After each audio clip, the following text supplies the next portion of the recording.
What's up, you all? Welcome back to another fun-filled show. I'm your host. He is Blanchard, aka Free Blanche, aka Blanstradamus, and we are back. Today's title is Reparations, a look into fixing yourself. Today's title is Reparations, a look into fixing yourself. I want to tell you a story. Yesterday, I was coming home from the gym. And I stay by this baseball stadium here, and there was traffic. And so I look over about 2 lanes and I see this guy in a Sprinter van. He's blowing his horn for like 10 straight seconds. And there's a girl, she's backing up, and he's like sitting on his horn like for 10 straight seconds. And she keeps backing up and she's looking back, and she still hits this guy's Sprinter van. Now, the guy in the Sprinter van is white, and the lady that was driving the car in reverse was black. She appeared to be a stud, and that was confirmed when the girl on the passenger side got out, looked at her car, the back of her car, looked at the front of his car, and she tells the driver, "You hit us." Now, I've been hearing all this stuff about there's no such thing as black fatigue and black folks don't bother white people. This is the second traffic incident I've seen where black folks have been ridiculous with white people. The one other one was I was coming home from work, and lady had all this traffic backed up because she's out on the freeway, literally on the freeway. The car stopped. She screamed at the lady, "Get out the car."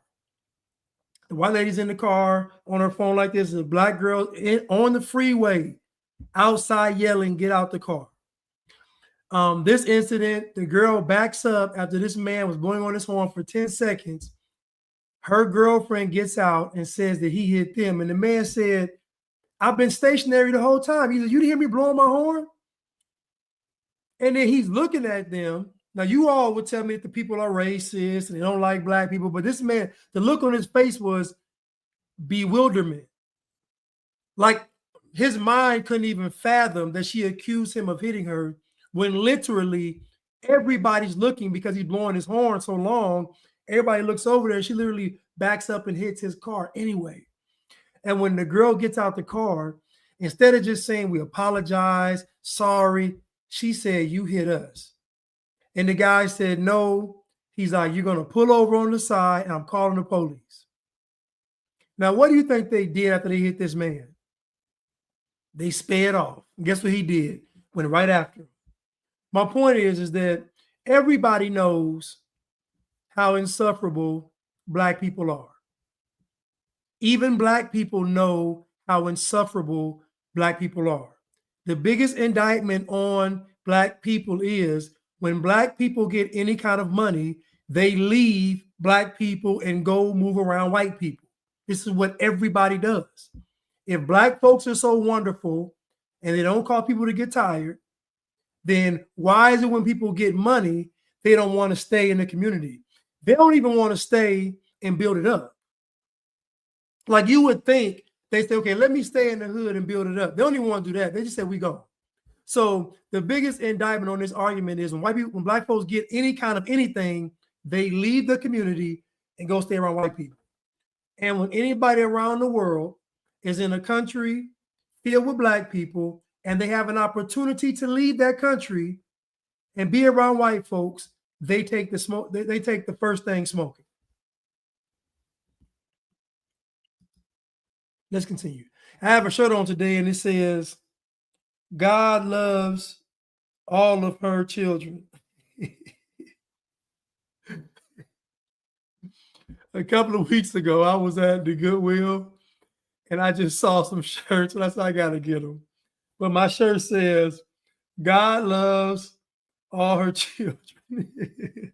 And this is actually from a church. This is a church on the back of this, some church in Vinings, but it's a church on back of here. This is what a church made this shirt.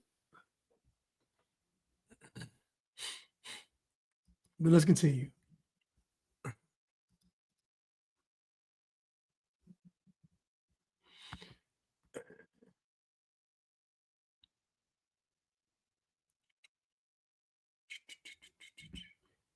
Let's continue.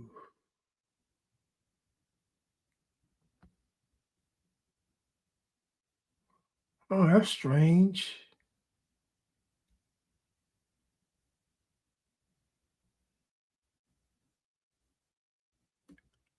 That's odd. I don't see my. Oh, here. I'm sorry. I'm sorry. Sorry, y'all. I was thinking about another name and it was a different name. I'm sorry. But let's continue. Let's continue. Where do I want to start? Where do I want to start?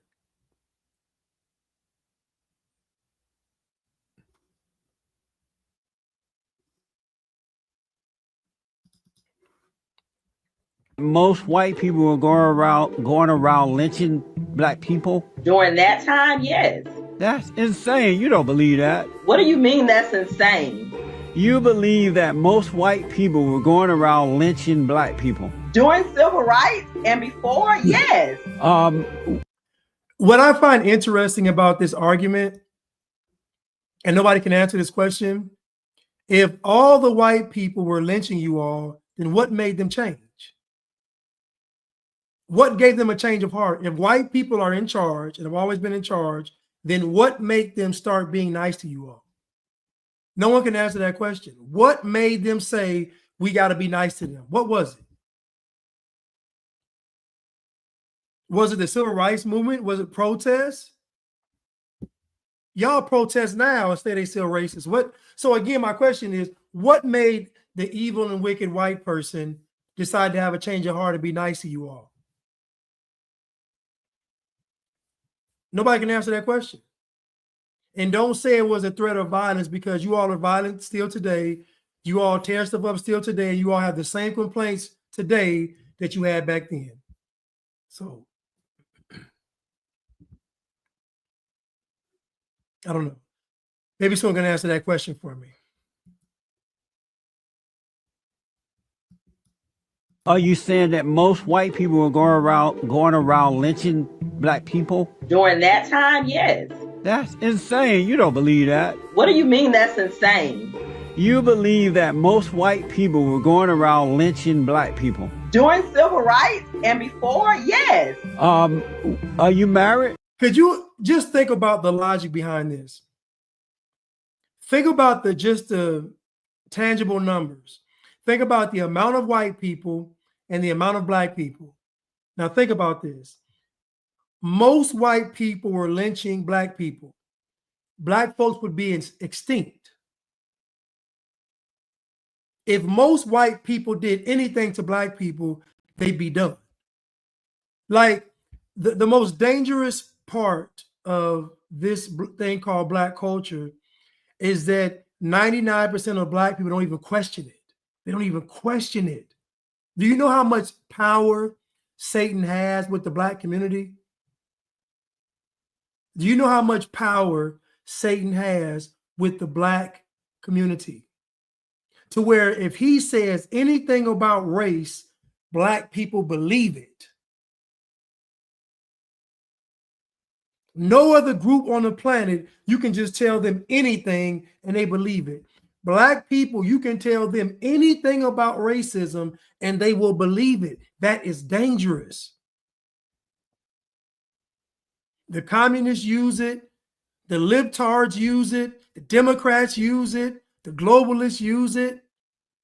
Everybody is using this whole racism thing because they know that black people aren't going to apply any critical thought to anything regarding race. It's insanity. I am single. And you have children? I do. Out of wedlock? Yes, out of wedlock. Is the father involved, or what's the father involved in his life? No. No, why not? Because he's a bum. And did you know he was a bum before you laid down with him? I did not. You only found out that he was a bum after you got up? And again, this woman is passionate about white people being racist, but she's not passionate about who she decides to procreate with. If you listen to these black people talking, Just ask them about their personal life. How do y'all have so much energy to go towards white people, but you have none for your own life? Today's title is Reparations, a look into fixing yourself. The reparations that you all need is to repair yourself. You need self-repair. You don't need somebody giving you a check or giving you some land or giving you something free. You need to repair yourself. Let's continue. Let's continue.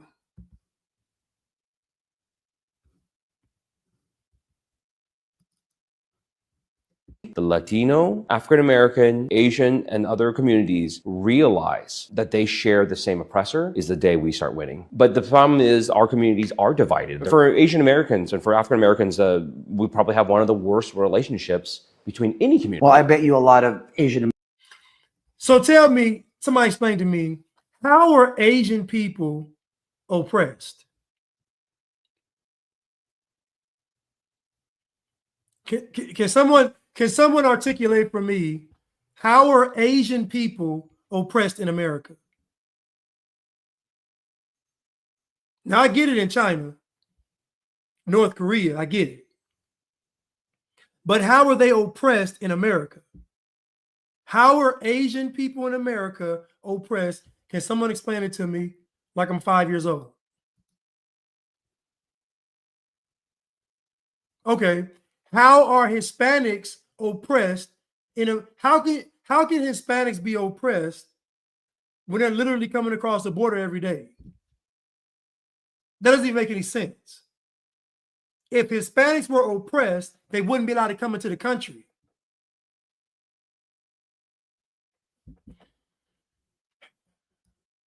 Day, the Latino, African American, Asian, and other communities realize that they share the same oppressor is the day we start winning. But the problem is our communities are divided. For Asian Americans and for African Americans, we probably have one of the worst relationships between any community. Well, I bet you a lot of Asian Americans too don't, in my experience, don't even realize that if it wasn't for the civil rights movement, there would not be 22 million Asian Americans in this country.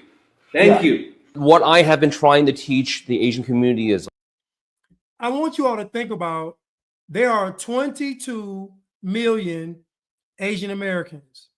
There are 42 million Black people. There are about 70 million Hispanics.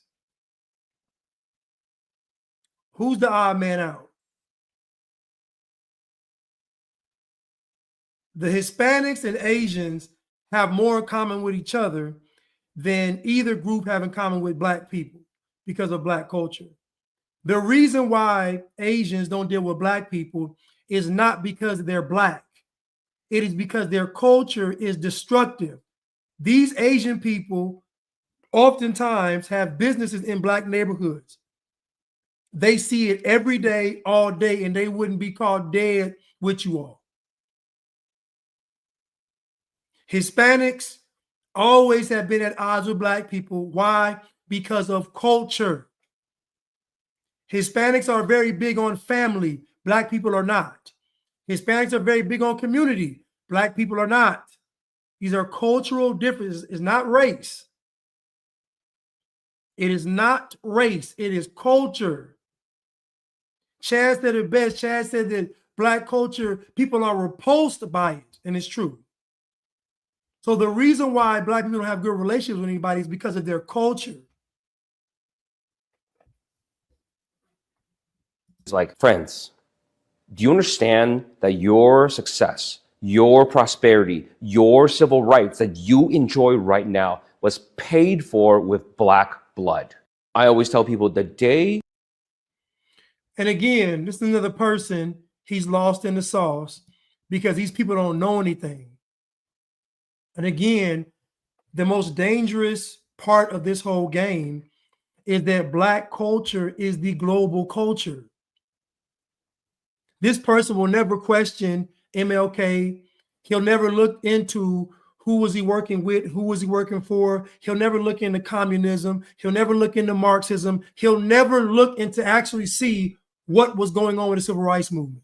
All he'll do is just take the programming and propaganda, and he'll run with it. I'm telling you all, there's a narrative out there and it's not even questioned. And it's the biggest lie, one of the biggest lies ever told to humanity, that the civil rights movement was something that's good. You can't even talk to the average person about how bad the civil rights movement is. How the government overreaching, how the government expanding its power is a bad thing. I don't care if you think if they're doing it for a noble cause. There's no such thing.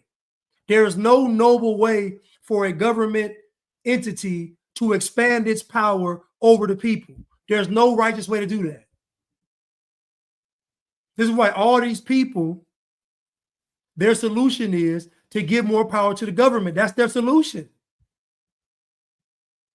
And the reason why they're so mad at Trump is because he holds the position of president, because they see the government as the savior.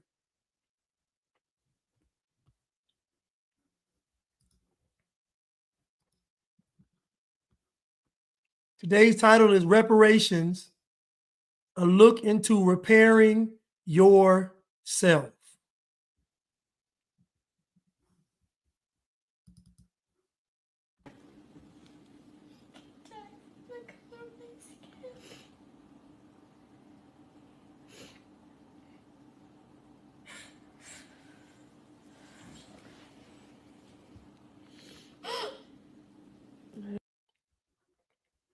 This is child abuse. The audacity of Black men having an Instagram page, they should be ashamed. Dear Black men, you have not earned the right to be praised or celebrated for anything. Dear Black men, you do not deserve the right to be praised or celebrated for anything. Your community is in shambles. You all lead the nation in homicide. Your women lead the nation in abortion, and your children cannot read and write on grade level. You should not be celebrated or praised for one single thing. There should be thousands of Black men receiving an award and then rejecting it, saying, you know what, I don't deserve this. My community is in shambles. How dare I take credit for anything? This page is called Black Fatherhood. Dads shouldn't have to have conversations like this with their little girl. This little girl is crying, saying, I can be killed for my skin color. Who told her this? This is child abuse. And I was speaking with someone about this. And I said, nobody has done a study on the adverse effects of this programming and propaganda since birth. I said this before. In other countries that turned communist, there wasn't this kind of pushback. Why? Because in America, we got rights. In America, we have a constitution. We got free speech, the right to bear arms. It's going to be hard to push communism in America. So it's been this constant tug of war for over a century, back and forth, going back and forth with this. But what have been the effects of the one group that has bought in almost 100% into the propaganda? That is Black people. If Black people were the majority of America, America would have been communist.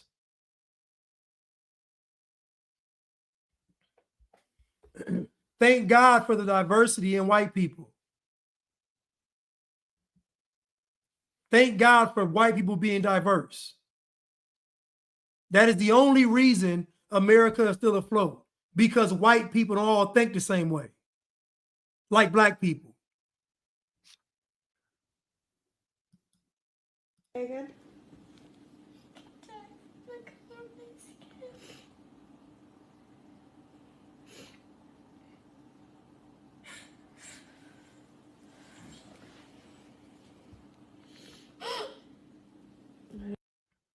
It's absolutely disgusting.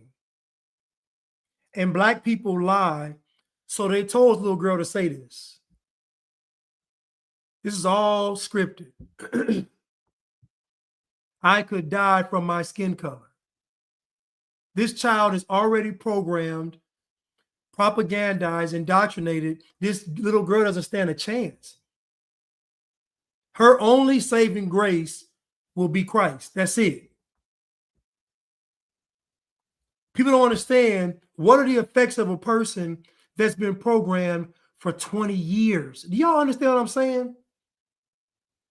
Am I making sense? This little girl is what, 8 years old? 8 years old. Imagine her being programmed for 20. Imagine when she's 30. We're talking about 22 more years of programming. She's going to be gone.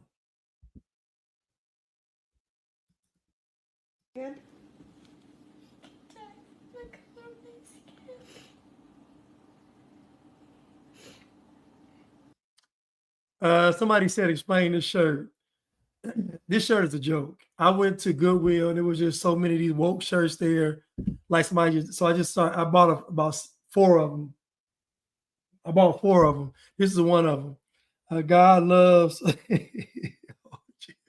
And a church made this shirt. Listen, this is just comedy. I'm not. Oh, this shirt is funny. I'm gonna play it again. Again?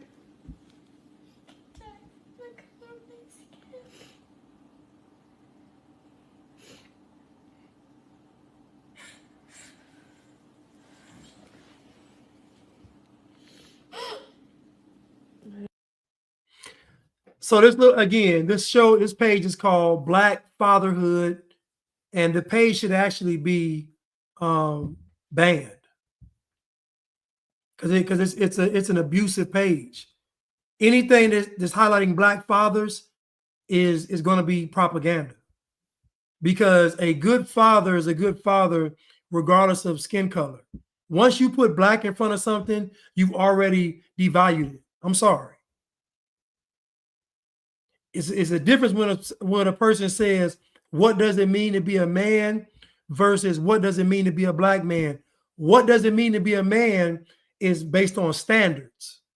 What does it mean to be a Black man is based on foolishness. What does it mean to be a man is based on standards. What does it mean to be a Black man is based on utter and pure foolishness.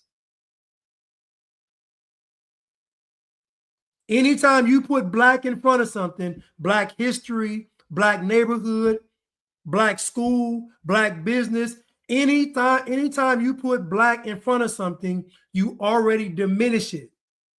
Because by putting Black in front of it, you already lower the standards. If you don't believe me, then why are you saying Black? If the standard doesn't change, then why would you put Black in front of it? You either want somebody to lower the standard for you, or you yourself want to lower the standard. But I guarantee when you put Black in front of something, there's going to be a lowering of the standard.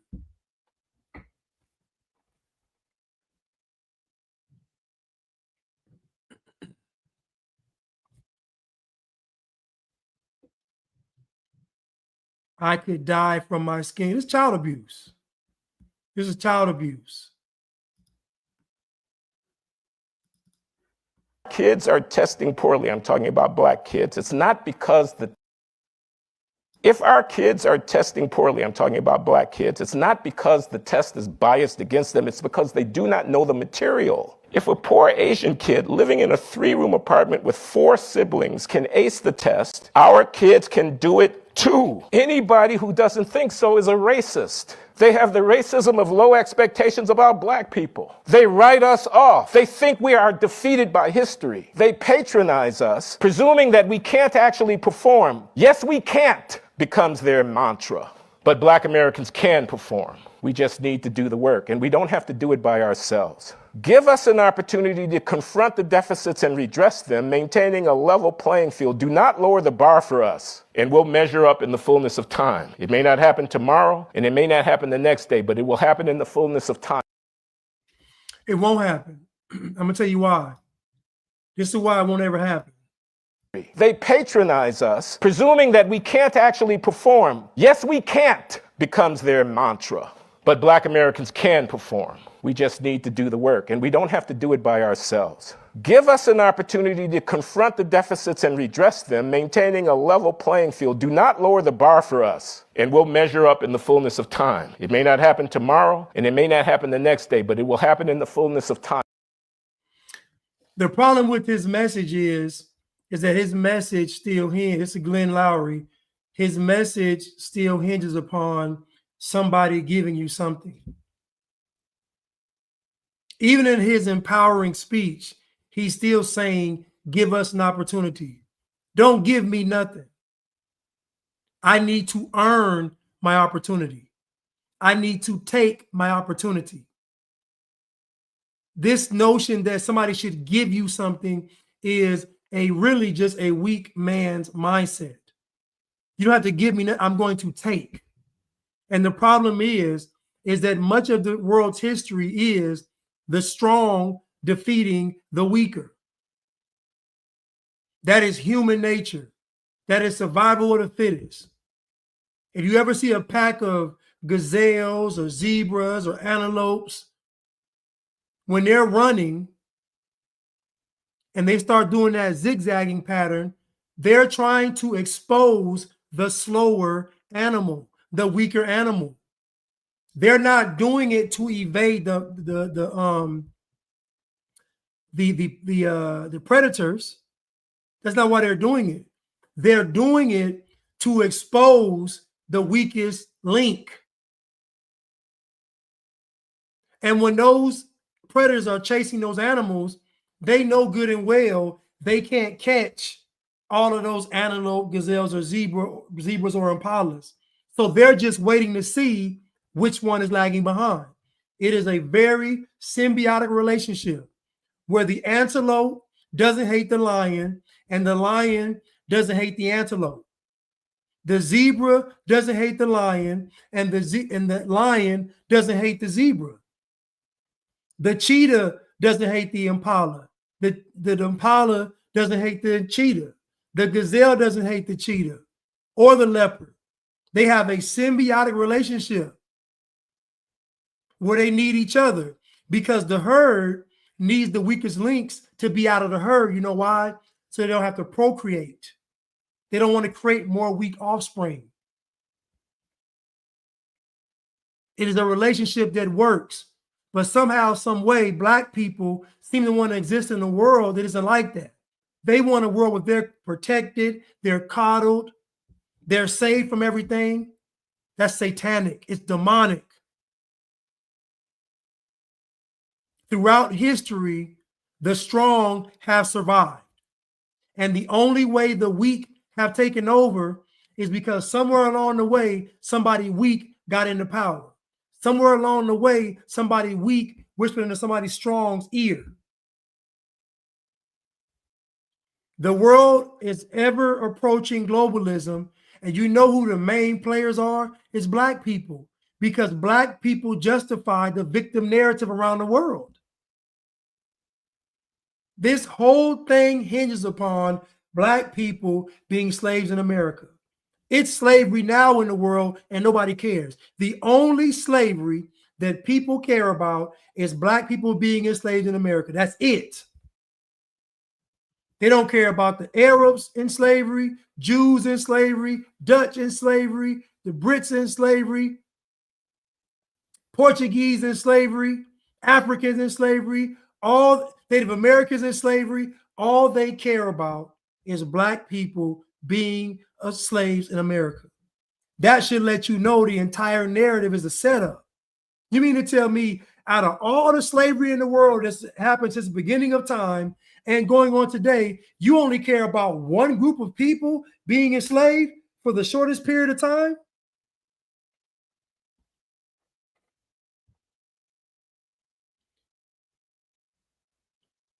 You only care about one group of people being enslaved for the shortest period of time. So you know it's a setup. It's a setup. So again, Nobody has to give you anything.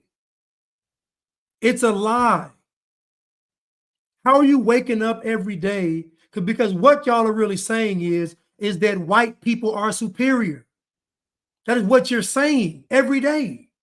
You're saying that they control everything. You're even saying that the average white person has power over you. The average. The regular white person, regular job, living a regular life, they even have power over you. It is a satanic message. It is a demonic message. It is a godless message. It has been a spell cast upon Black people. It is truly witchcraft. It is truly the devil's work. And Black people are all the more complicit. You can't even have a conversation with the average Black person. You can't even have a conversation with the average Black person because they're too far gone.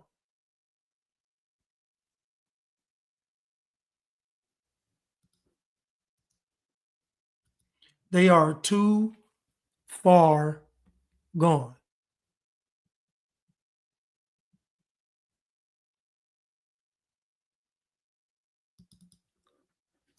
That being said, when you look at the clinical research on IQ and the related behaviors that IQ drives, two very important ones are impulse control and time preference, meaning low IQ equals or has a strong correlation with low impulse control. And in regards to time preference, which is a closely related subject, low IQ means you have a high time preference. And the two subjects together can simply mean that you don't have the intellectual capacity to create hypotheticals of the future in your head, to weigh the pros and cons on, to make a decision about the present. I think we've already lost them. I'm sorry, I know it's confusing. But genuinely low IQ people, not specifically Africans, but people who have sub 85 IQ, they have a genuinely hard time planning the future, anticipating events, weighing the pros and cons of what to do, how to strategize the most important things they need to do, such as maintenance. So you all know how I feel about, I think I played this video before too, but you know how I feel about this with the IQ thing. So again, and this is what they don't factor, like I've been saying, if you take any individual and you raise them in Black culture, because it doesn't work, it doesn't matter if they're not raised in Black culture, because the propaganda and programming isn't the same for a person that's outside of what I call the Blatrix. Once a Black person is born into the Blatrix, the programming is intensified for them. So Black History Month doesn't mean anything to a white person. But to a Black person, it's everything. It's who they are. So now you have a propagandized history that's a month long, and that makes up this person's being. The fiber of their being is entrenched on Black history, which is false. So we keep talking about IQ, but we're not addressing the culture. Culture can subvert IQ, meaning that a person could be highly intelligent, but the culture says, stick your head in the butt of a cow. A person could be highly intelligent with a high IQ, but the culture says, don't leave this area. Because the culture is tapped into the person's identity. So you're talking about a person, scenarios and hypotheticals and planning for the future, doing all these things work for anybody if they're outside of programming and culture. So I'm saying that Black culture itself is intensified by the broader American culture. That means the United States celebrating Black History Month is a big nod to Black culture. Having a federal holiday, Juneteenth, MLK Day, these are major nods to Black culture. The history books saying that Black folks were enslaved, a major nod to Black culture. MLK being a hero, a major nod to Black culture. Malcolm X being a hero, a major nod to Black culture. I've just named you things that are literally pillars in American culture. Civil rights movement, MLK, Malcolm X, slavery, Jim Crow, systemic oppression, racism, the South. All of these things are pillars in American society. That means that when a person is born into Black culture, when they're born into that programming and that propaganda, it's already valid. It's valid. Because even if a person was going to be born in that and come out into this world, it would be different if the world said that's not true. Or the world was like, okay, we're 50-50 on what you've been programmed with. America's not. America agrees with the major fundamental tenets of Black culture. America not only agrees with it, America actually celebrates it. America actually teaches it.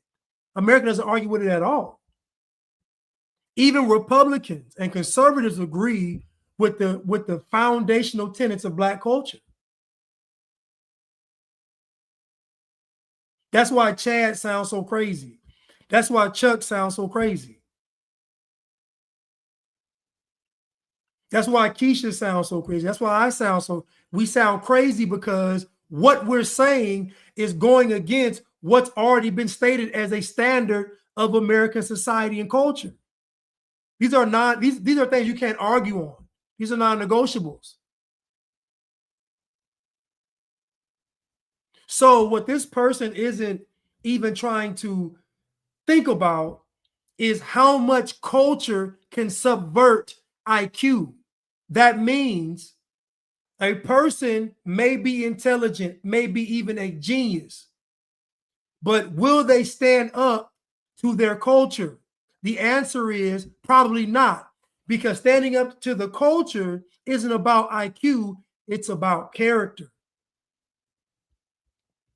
It's about character, not IQ. The things that these people are talking about isn't just IQ. It takes character to go forge and blaze a new trail. It takes character to go discover a new land. You got to have some courage. You got to have some faith. This isn't IQ, though. And so what these folks don't talk about is the character of the individual. There could be a person that's not that smart, but if they have high character, they're going to seem intelligent. And I say this again, that IQ is one thing and character is another. Most people aren't going to go against their culture. They're not going to do it. I don't care how much of an IQ they have, they are not going to go against their culture. I don't care how smart they are, they're not going against their culture. I don't care how intelligent they are, they're not going to go against the culture, because them riding with their culture isn't based on IQ or intelligence. It's based on identity. So Black people are gung-ho about Black culture because they believe that's what makes them Black.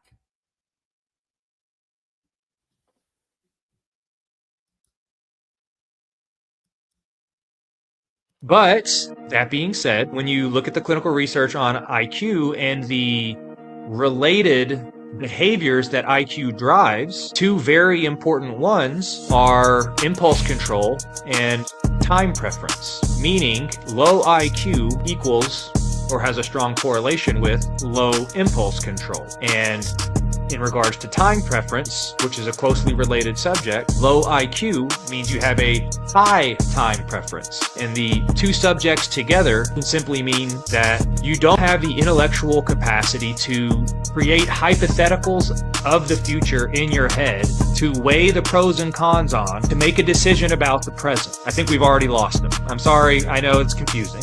But genuinely low IQ people, not specifically Africans, but people who have sub 85 IQ, they have a genuinely hard time planning the future, anticipating events, weighing the pros and cons of what to do, how to strategize the most important things they need to do, such as maintenance. So I want to ask you all a question. If America was just being, I guess, I won't say discovered, but if America was being formed, if we say, okay, we want to establish what America is, and let's say it was 85% white liberals, do you think America would be America today? Imagine our forefathers of America being liberals. Now, you know they would be extreme liberals because they would have left England and came over here and started a new country. So they would be the most extreme version of a liberal. So do you think if the forefathers were actually libtards, that America, that what he's saying would be the same? Do you think white liberals starting a new country would be focused on scenarios for the future to make sure things worked out right? Do you think that the white liberals would display a high IQ when forming this country? Who believes that? Who believes that the white liberals that we know would have started this country and America would have been what it is today, being started by white liberals? You know, and I know it would be terrible. It would be no different than any other country they're talking about. Do you think white liberals care about maintenance? Really? White liberals were just a few months ago trying to destroy America. Over the past 4 years, we saw white liberals literally trying to destroy America, literally. So what is it? What is the IQ level of a person that wants to destroy where they live? Is that sub 85? Is that sub 50? What is the IQ level of a half of the white population wanting to destroy the very country they live in? Can someone explain to me what's that IQ level like? You see, what this guy is neglecting to talk about is what is the person's character and what is the person's culture. The driving forces for society are not IQ. The driving forces for society are character. Because human interaction isn't based on high intelligence. It's based on needs. It's based on necessities. It's based on goals, outcomes. You don't have to be that smart to get along. You ain't got to be that smart to know that we all need water. You ain't got to be that smart to know we all need food, like we all need shelter. Like these aren't high intellectual conversations or thoughts. They're not. So we know that if America was left up to the white liberal, it would be destroyed. Forget maintenance, they would just destroy it.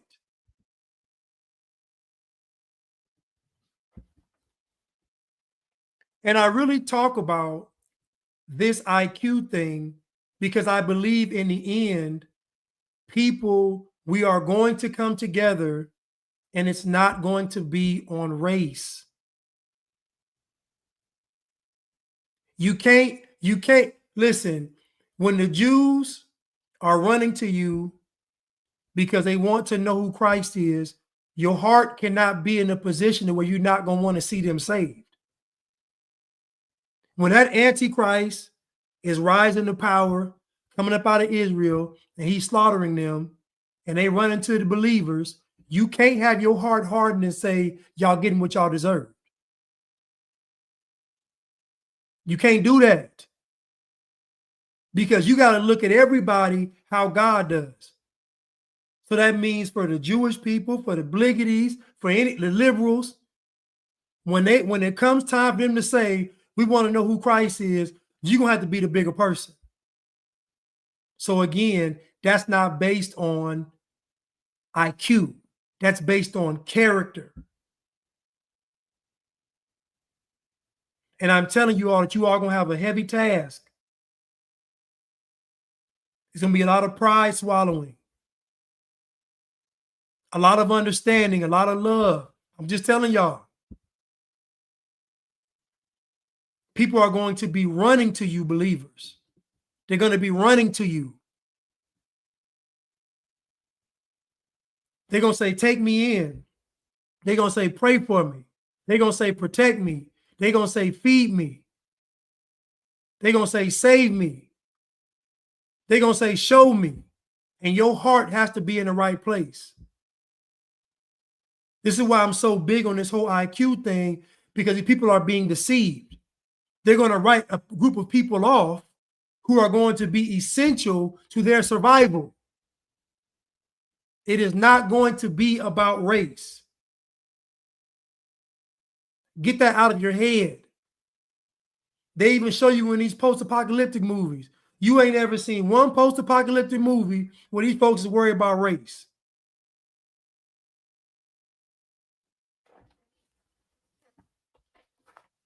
So again, we cannot be like the world. If you think somebody has a low IQ, then guess what you're really saying? You're saying they're unredeemable. Because what's going to increase their IQ?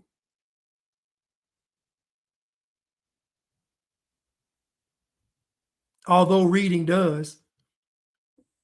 But what's going to increase their IQ? These people, listen, it'd be different if they were saying black folks have a low IQ, but here's how they can raise their IQ. The fact that these people aren't offering a solution lets you know they've already written them off.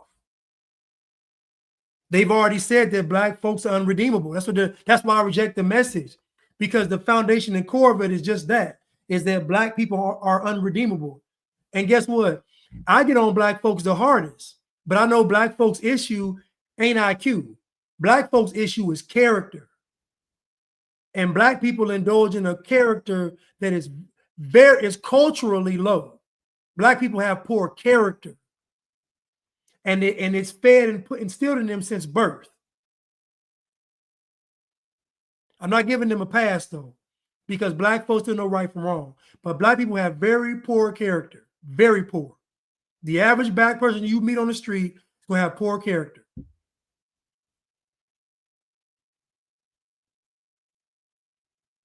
And I'm not saying everybody else doesn't. I'm telling you, black character is worse because the culture supports the character. The culture of the country supports the character. Somebody being immoral doesn't get supported by the country. Somebody being a degenerate doesn't get supported by the country.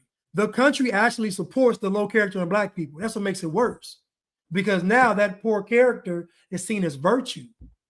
So now when you think about it, black people are saying, if we are not allowed to be degenerates, then it's racism.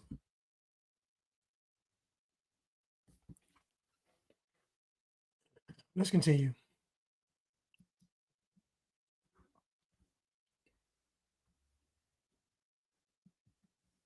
Let's continue.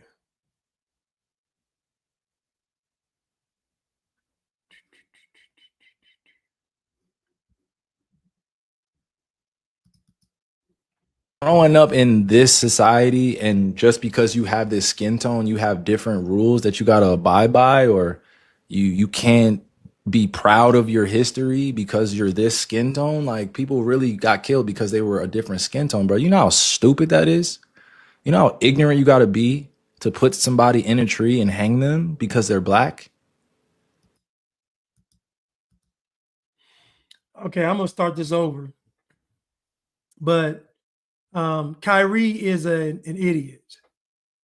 I know folks love Kyrie, but Kyrie just wants attention. Kyrie is not a very well thought out individual. He's not. He's in his room. You see paintings on the wall of Black Mary and Black Jesus and all this stuff on his wall and all this to make y'all believe that he's conscious and he's woke, and he's not. Kyrie Irving is an idiot. He's a complete idiot. Now I'm gonna dissect what he's saying, piece by piece. Growing up in this society, and just because you have this skin tone, you have different rules that you got to abide by, or you can't be proud of your history because you're this skin tone. Like, people really got killed because they were a different skin tone, bro. You know how stupid that is? So people in the history of the world have been killed for all kinds of reasons. Black people specifically kill Black people. Am I to say that they're killing because of skin color? Black people dislike white people, but they kill Black people. There have been over 20 million abortions since 1973. Is that stupid? Black men lead the nation in homicide. Is that stupid? Like, we're talking about killing and death. Okay, let's say, for argument's sake, Kyrie is right, that white people were killing Black people because of skin color. So my question for you, Kyrie, is then why are Black people doing it to Black people? Okay, we get white people hated Black people. Okay, we got that. Now, why are Black people doing it to a number that far exceeds white people? Now, listen, let's look it up. Let's look it up. Let's just do it real quick for Kyrie. Do it real quick. Total number of lynchings. And I don't believe the numbers, but I'm just going to read the stats off.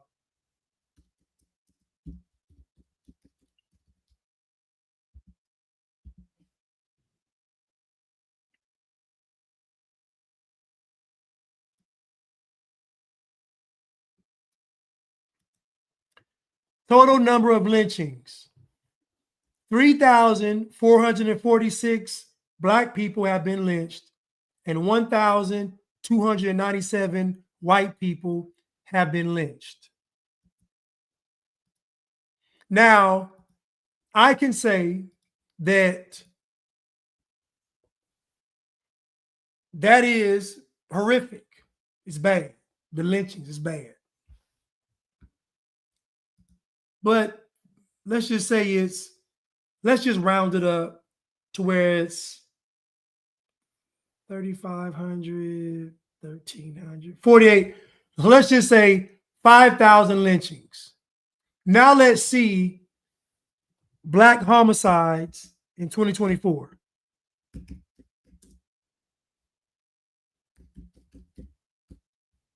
Since Kyrie is so concerned about how dumb it is to kill based on skin color.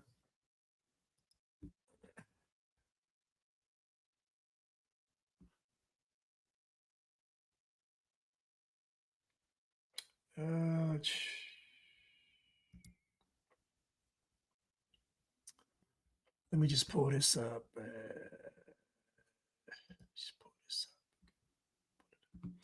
Let me just pull this up real quick. Let me just pull this up. Okay.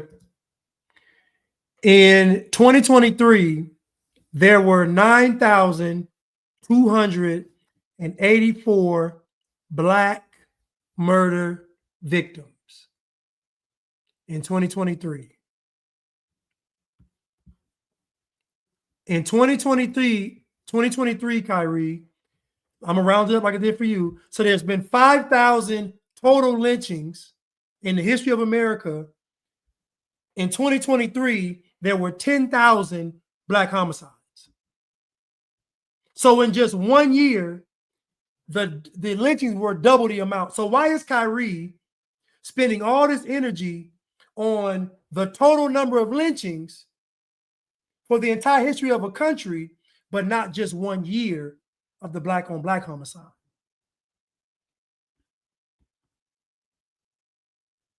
And yes, by Black people. I'm gonna start it over.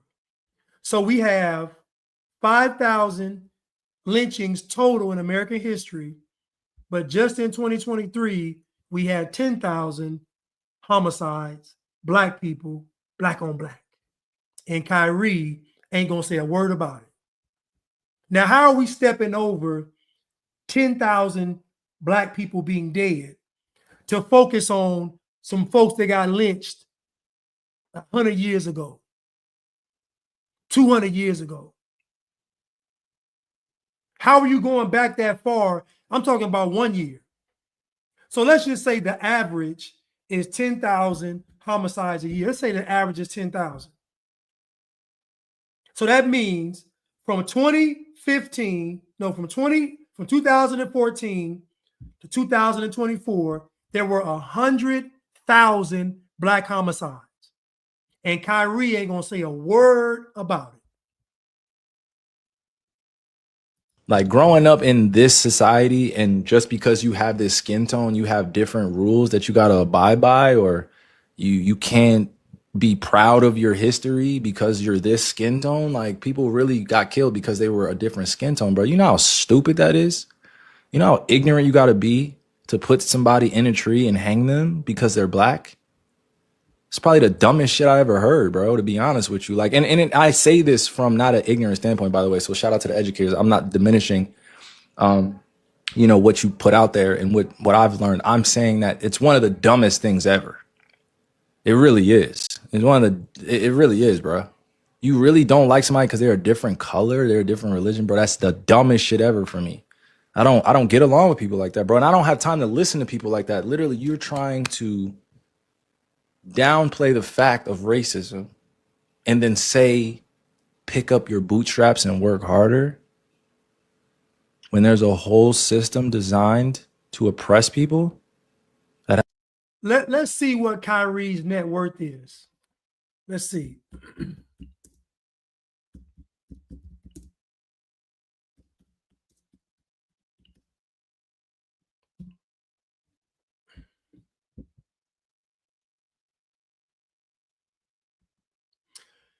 Kyrie was making $11 million a year from his Nike deal.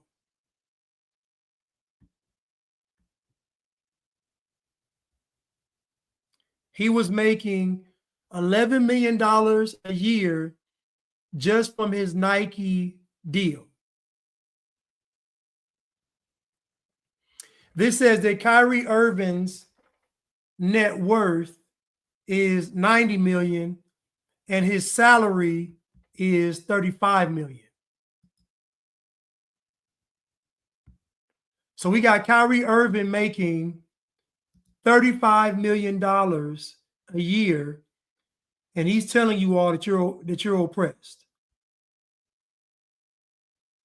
He's making $35 million a year, and he is telling you that he's oppressed. And you're telling me that what he's saying is the truth.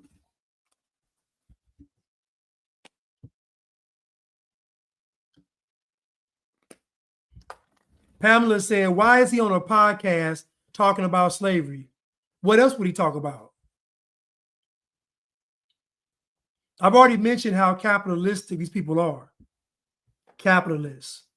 How there's a whole industry around this black oppression. It's an entire $1 billion industry. Kyrie Irving is worth $90 million, but he's trying to convince you all that he is oppressed. Let me look up Kyrie Irving's NBA contracts.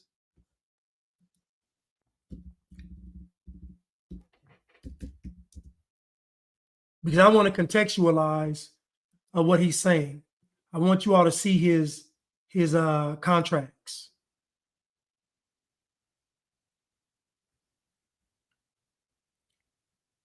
Okay, so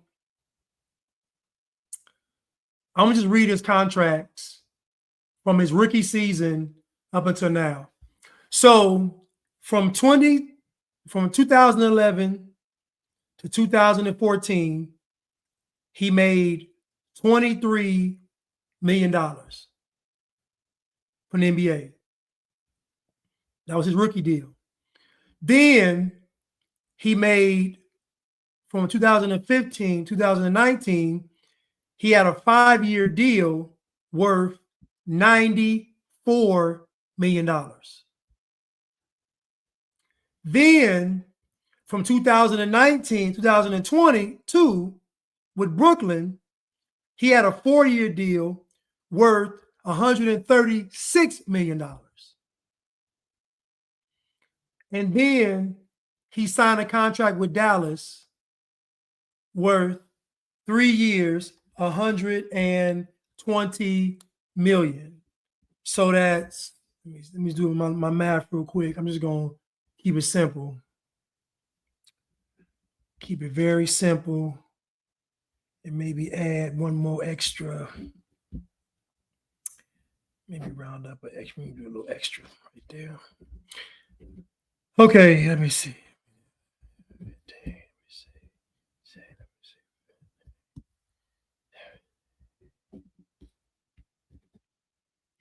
So in Kyrie's career, he's made $375 million in the NBA.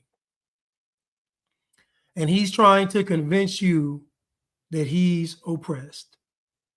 Kyrie Irving has made $375 million in his NBA career, and he's trying to convince you all that he's oppressed.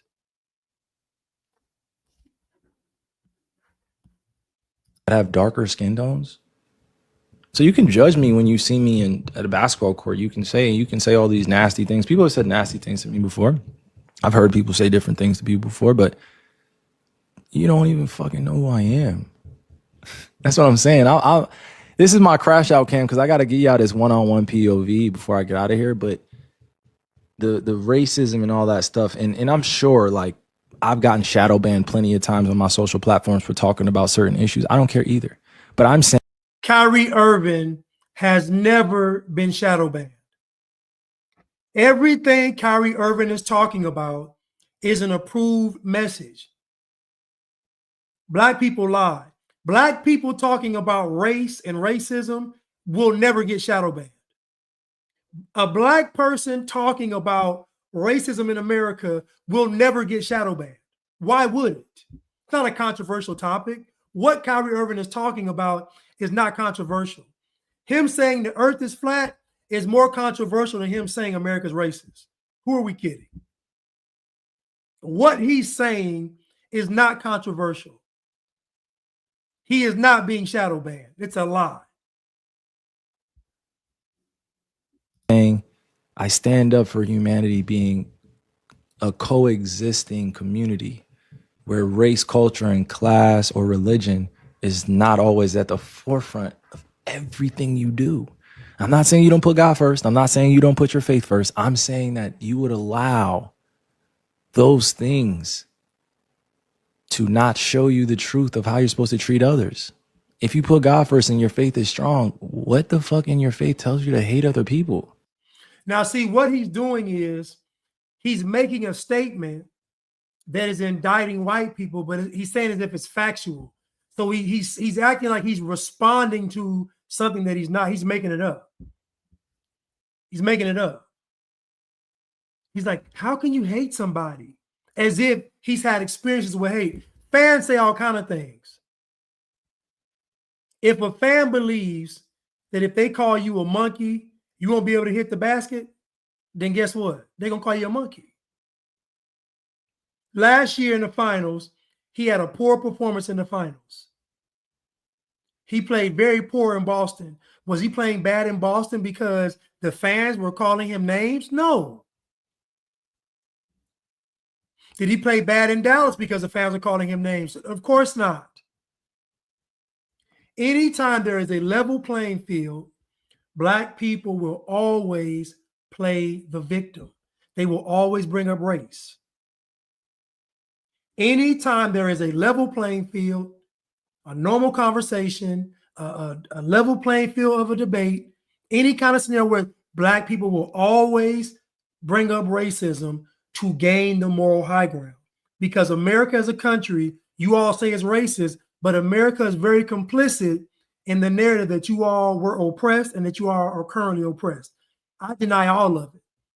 I don't believe that black people have ever been oppressed in America. I don't. I believe that people make choices in their lives, and those choices either benefit you or they cost you. It's just that simple. But Kyrie Irving is on this podcast, and he is capping. He's all cap. Kyrie is the biggest flex artist that we probably known to this day. You think LeBron's a narcissist, so is Kyrie. Kyrie will go on the bench. He'll go on the bench and eat something so they can ask him, why are you eating, Kyrie? Oh, I was fasting. He won't let you know when he's fasting, let you know when he didn't pick up some new religion. He always trying to be the center of attention.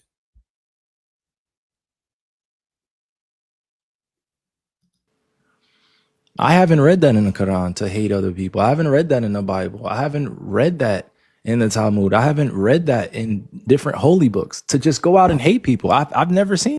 Boy, you read the Talmud? Let me rewind that. Hold up. You read the Talmud? It's strong. What the fuck in your faith tells you to hate other people? I haven't read that in the Quran to hate other people. I haven't read that in the Bible. I haven't read that in the Talmud. I haven't read that in different holy books to just. You read the Talmud and you said the Talmud didn't say to hate?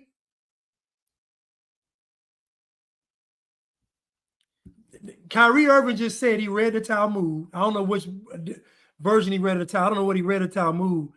But he read the Talmud and he walked away and said it didn't say to hate. He said the Quran don't say to hate. The Quran. He said the Quran didn't say to hate. And the Talmud don't say to hate. Now the Bible say don't hate. But the Quran and the Talmud, I don't know about that. I don't think he read them. I don't think he read them. Because I know good and well them books talk about the strong dislike of other people. I don't know what Kyrie has read, but you know, black folks lie. I don't know what he read, but those books talk about a strong dislike for other people. Black people lie. And guess what? Nobody's going to question Kyrie because the irony is that nobody's going to question Kyrie because he's black. Black folks have the greatest privilege known to man. They do not get questioned simply because of skin color. Crazy. Just go out and hate people. I've never seen that in African spirituality systems as well. Kyrie is the biggest capper. King Cap. King Cap. We call him in a lie right there, though, because we know what the Quran and the Talmud talk about. We call him in a lie, though. Keep telling y'all black folks lie because they know if they bring up race and racism, you're going to believe them. And I keep telling you all that Satan has a very powerful stronghold on the black community because all he has to do is mention race and racism and you all are hooked. I keep telling you all, I said this all years ago, to be black is to be controlled. I keep telling y'all that. You're not going to be able to be black and be free.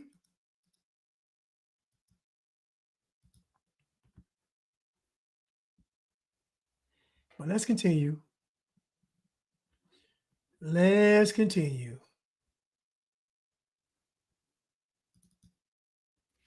We won the civil rights movement. We moved into freedom. But freedom is fundamentally different than what we normally.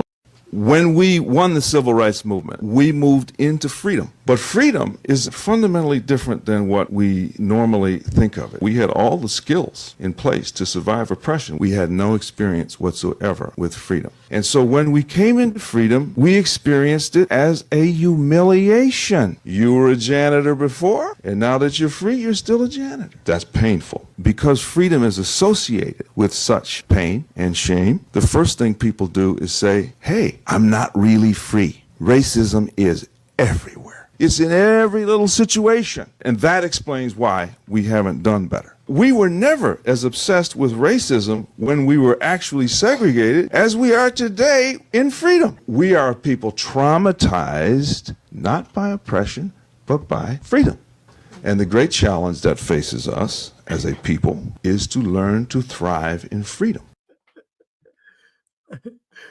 Broski Bear said, Blanche, you gotta lose that shirt. Listen, man, I saw these shirts at Goodwill and I was crying. The shirt says, God loves all her children. But anyway, yeah, so I'm gonna dissect for a bit what he said. And because I believe what he said is profound in a different way. But when we won the civil rights movement, we moved into freedom. But freedom is fundamentally different than what we normally think of it. We had all the skills in place to survive oppression. We had no experience whatsoever with freedom. And so when we came into freedom, we experienced it as a humiliation. You were a janitor before, and now that you're free, you're still a janitor. That's painful. Because freedom is associated with such pain and shame, the first thing people do is say, hey, I'm not really free. Racism is everywhere. It's in every little situation. And that explains why we haven't done better. So what he's saying in a nutshell is that when Black people obtain freedom, that's when they started essentially using racism as a crutch. Whereas when they were during segregation, they weren't focused on race. So is it possible that maybe segregation wasn't based on race? Because if you weren't concerned with race when you were segregated, but then when you were free, you were concerned with race, then clearly something changed. He said we were equipped to deal with oppression, but not to deal with freedom. Maybe, just maybe, you were always free. And what happened was somebody convinced you that you were no longer free. Or they convinced you that freedom was supposed to look like this and not reality. But to say that during segregation, Black folks weren't concerned with race, and then after segregation, because we were so ashamed of freedom, and really with freedom comes what? Responsibility. So really what he's saying is that Black folks didn't want the responsibility of being free. Now, if a person did not want the responsibility of being free, what would they choose? In fact, what would they beg for? They beg for slavery. Think about it. If a person didn't want the responsibility of being free, then they would beg for slavery. Just like a person that still is at home with their parents, they don't want to leave the house. Why? Because they don't want the burden of freedom. So imagine a person that's 30 years old, still living at home, not very ambitious, still sleeping in the same room they slept in their entire life. Everything's still the same. Their parents still in the house. They're willing to subject themselves to their parents' house and rules just because they don't want to go out there and make it on their own. That sounds a lot like slavery. For what he's saying, for Black folks to have this adverse reaction to freedom would have to mean that they chose slavery.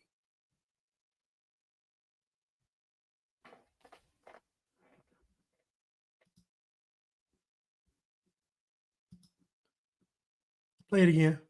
When we won the civil rights movement, we moved into freedom. But freedom is fundamentally different than what we normally think of it. We had all the skills in place to survive oppression. We had no experience whatsoever with freedom. And so when we came into freedom, we experienced it as a humiliation. You were a janitor before, and now that you're free, you're still a janitor. That's painful. Because freedom is associated with such pain and shame, the first thing people do is say, hey, I'm not really free. Racism is everywhere. It's in every little situation. And that explains why we haven't done better. We were never as obsessed with racism when we were actually segregated as we are today in freedom. We are people traumatized, not by oppression, but by freedom.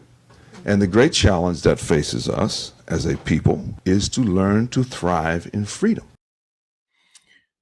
And the reason why Black people are traumatized with this thing called freedom is because you have no excuses. You see, once you are free, then you're on your own. What Black folks have done is they've created a culture, which is why they are truly against America, because America is the land of the free and the home of the brave.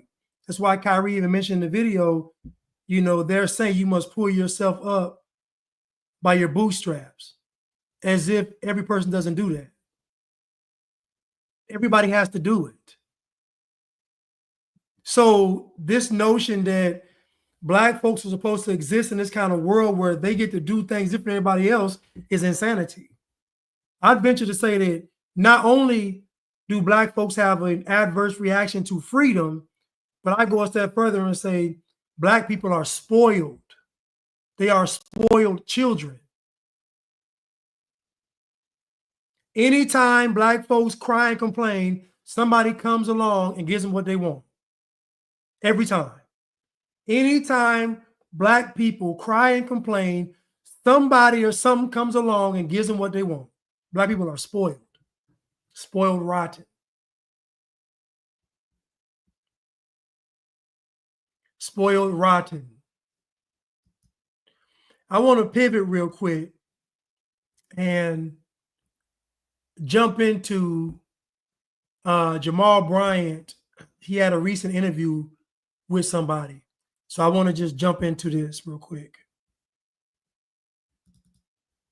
That there's work to be done in every lane, which means that bringing churches together to operate as a larger community is incredibly important. Finding ways to engage in inside-outside strategies with folks who are embedded in spiritual and faith communities and folks who are not is incredibly important. Finding ways to break down these artificial silos between people who understand a deeper connection to a higher source but might call it something else is also incredibly important. Whatever we need to do to get our folks closer to freedom is what we are called to do in this moment. And I want to lift up in this moment an appreciation for the fact that not only was it an appropriate acknowledgement of the economic pressure that needed to be put on a company that continues to benefit from Black folks in lots of ways, but being intentional in bringing the Black Chamber along so that there was a connection to Black entrepreneurs and businesses. So now you heard this guy speak right here. You heard him speak. Now I want you to listen to him before this. You got it. He gave you a obligatory speech. Now listen to him. Is transgender. Yep. What is transgender? Yep. So, yep. In the pure sense of the term, doctors make guesses at what gender is going to be at birth, right? Which is why people still engage in this arcane practice of gender reveals. Doctors are using every tool that they have, right? They're assessing chromosomes and makeup through the lens of biology, which is more of a social construct. The two things get mixed together. And they typically say that this child will likely be a boy. This child will likely be a girl. There's a small percentage of times where you cannot make a determination based on scientific principles. And so that baby might be intersex. If you as a person growing up and developing identify with the gender that the doctor assigned to you, you are cisgendered. CIS, not cis, you are cisgendered. Tell me what that is. It simply means that your gender identity is consistent with the gender identity that a doctor assigned to you. Okay. If that is not true for you, if my identity is different than what a doctor said it was going to be, yes, you're trans. So I said this before, the devil already has a master playbook for Black people. He knows if he mentions racism, if he mentions race, you all are going to believe him. We're beyond the garden. The devil now is not about tempting you at all. He don't have to tempt anymore. The devil isn't offering black people the world. He isn't saying, kneel down and worship me. He's just simply bringing up racism, and y'all are hooked. Y'all have made Satan's job so easy. He don't even have to offer y'all nothing. All he has to say is white people are racist, and y'all are hooked with whatever message. Now, this guy was talking about oppression in America, but he's really talking about transgenders. And he's saying that if you don't agree with what the doctor said, then you can pick your own gender. Not what your body says. You can just look down and see what you are, male or female. Not that. It's the doctor telling you. Now, Jamal Bryant is a pastor, and Megan brought this up to me yesterday. She said, why does he have a podcast if he has a church? Now, that's a good question. Why does Jamal Bryant have a podcast if he has a church? Well, this is why he has a podcast. Because this podcast is his true ministry. Because with the podcast, he don't have to necessarily stand on God's word. See, the podcast is a format to where he can allow the open communism, the open LGBTQ agenda, he can allow it on there without any pushback. Because guess what? I'm a neutral podcast host. I'm a neutral podcast host. Let's break it down what this guy said. And notice the guy talking about racism, but he has a Christian Dior shirt, sweater on. America's racist and you're oppressed, but you have a Christian Dior sweater on that I guarantee cost above $1,500. I guarantee it. But you're oppressed. You have a 15, matter of fact, let me just look it up. It's going to bother me. Christian Dior sweater. Let me see. Let me see if I can find his.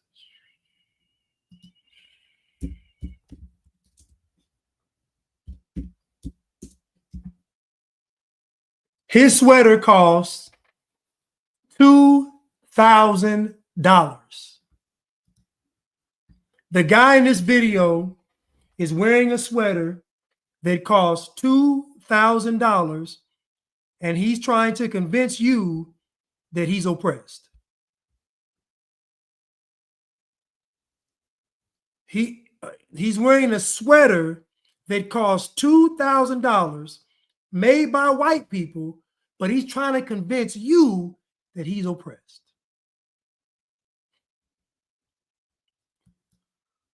What is transgender? Yep. So, yep. In the purest sense of the term, doctors make guesses at what gender is going to be at birth, right? Which is why people still engage in this arcane practice of gender reveals. Doctors are using every tool that they have, right? They're assessing chromosomes and makeup through the lens of biology, which is more of a social construct. The two things get mixed together. So he already lied. Doctors are not guessing. A gender reveal isn't based on what the doctor said. The gender reveal is them saying, we don't want to know the sex of the child. The doctor knows. The parents say, we don't want to know. So the doctor knowing the gender of the child and a gender reveal are not the same thing. They're not. The parents say, we wanted it to be a surprise. So we already got him in one lie. That's the first lie he said. Then his second lie is that the doctors are guessing. They're not guessing. Then the third lie is let me see what he said. I don't want to misquote him. Makeup through the lens of biology, which is more of a social construct. The two. Okay, so biology, he's saying, is a social construct. biology.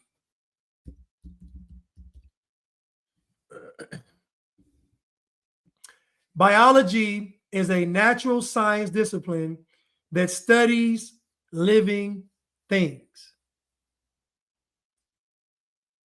Biology is a natural science discipline that studies living things. So he wants to convince you that the study of something living is subjective. So is biology subjective when it comes to you breathing oxygen? Is biology objective when it comes to you needing your heart to be pumping for you to live?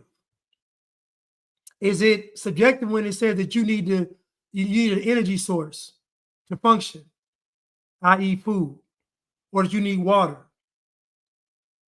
or that your body is made up of 75% of, like what part of biology is subjective? Trying to figure it out. That you have sperm and the woman has the egg, like what part of biology is subjective? What part of biology is a social construct? Now keep in mind that Jamal Bryson won't let him speak because where two demons are gathered, there Satan is also. So we already got this guy lying through his teeth.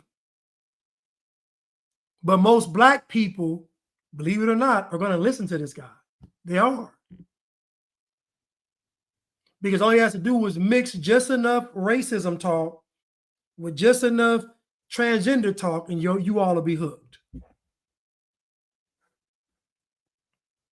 Things get mixed together, and they typically say that this child will likely be a boy, this child will likely be a girl. Now they're trying to make you believe that the doctors are basically guessing when it comes to gender. They're guessing.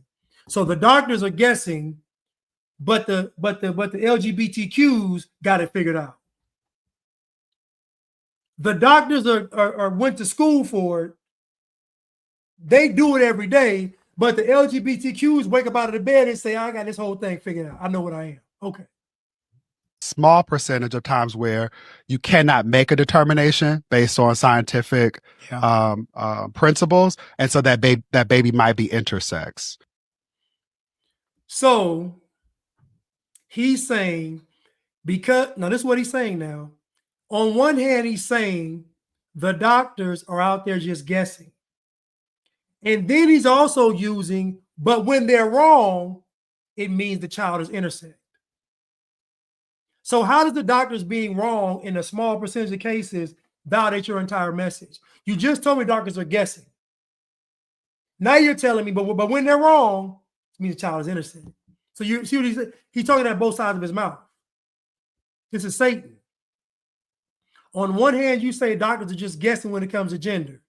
But when they're wrong, that means the child is intersex. So basically, when the doctors can't figure it out, that means the child is intersex. Okay. Can't have it both ways. The doctors can't be guessing, but then their guesses are right all the time. But then when they're wrong, it validates your position. The small percent. Come on. You're not going to do it. If you, as a person growing up and developing, identify with the gender that the doctor assigned to you, you are cisgendered. CIS, not cis. You are cisgendered. Tell me what that is. It simply means that your gender identity is consistent with the gender identity that a doctor assigned to you. Again, look at the language. Now, I'm telling you all now that the term cis is a derogatory term.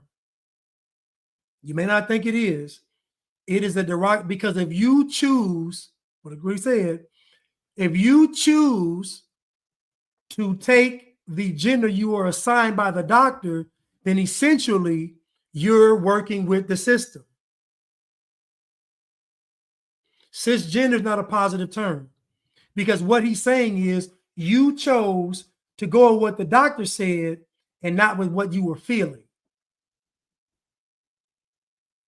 So cisgender is a negative term. It means that you conform. It means you are working with the enemy. Okay.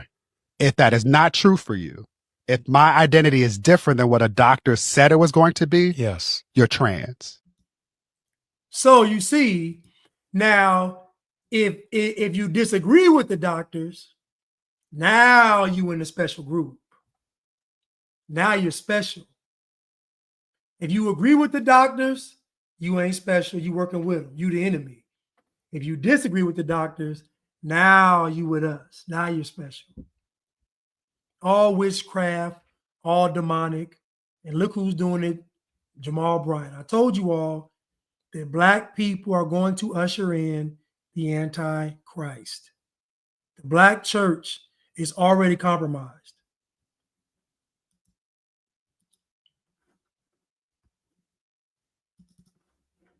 People like Caitlyn Jenner who exist in the world and who are problematic, Yes. who have all of the things that we are worried about, the privilege associated with being a man, the privileges associated with being a white woman, what feels like the ability to move between those two as they so choose, that is a problem. They are a problematic person, but they should not be reflective of the entire community. And I want us to be able to be more critical in processing all of these things at the same time. Play one more time. There are not people like Caitlyn Jenner who exist in the world and who are problematic, Yes. who have all of the things that we are worried about, the privilege associated with being a man, the privileges associated with being a white woman, what feels like the ability to move between those two as they so choose, that is a problem. They are a problematic person, but they should not be reflective of the entire community. And I want us to be able to be more critical in processing all of these things at the same time. So in other words, if you are trans, you have to be trans the way that Black folks want you to be trans. If you aren't trans the Black way, then you're not really trans. And what you all are going to find is that what Black people are asking is for the Antichrist. Black people are asking for the most repressive and oppressive global system we've ever known in humanity.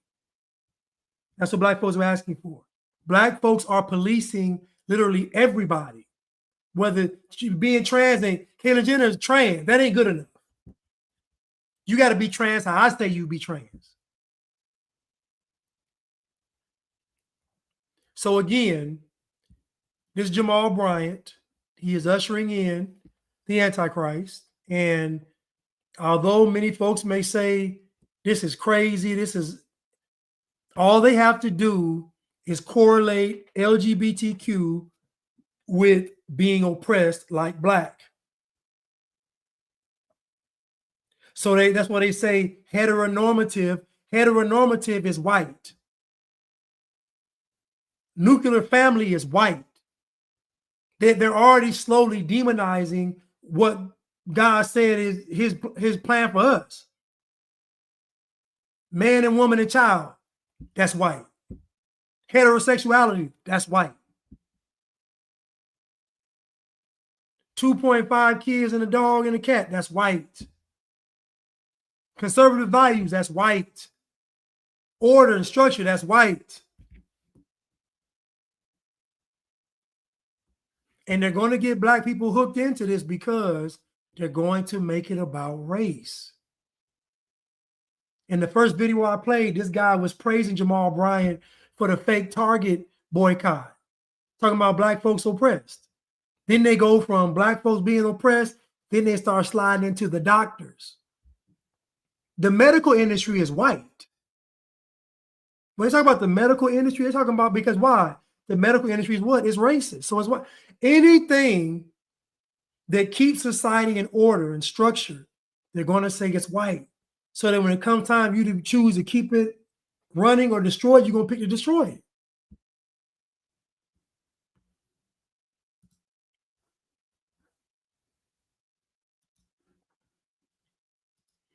Thank you, AI Productions. Thank you so much for the super sticker. Thank you, Cruise Missile, always support. Thank you so much.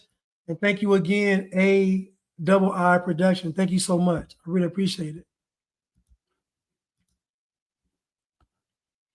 Thank you, Angel Wings, for moderating. Thank you so much. Thank you, Agadas Nabi, for moderating.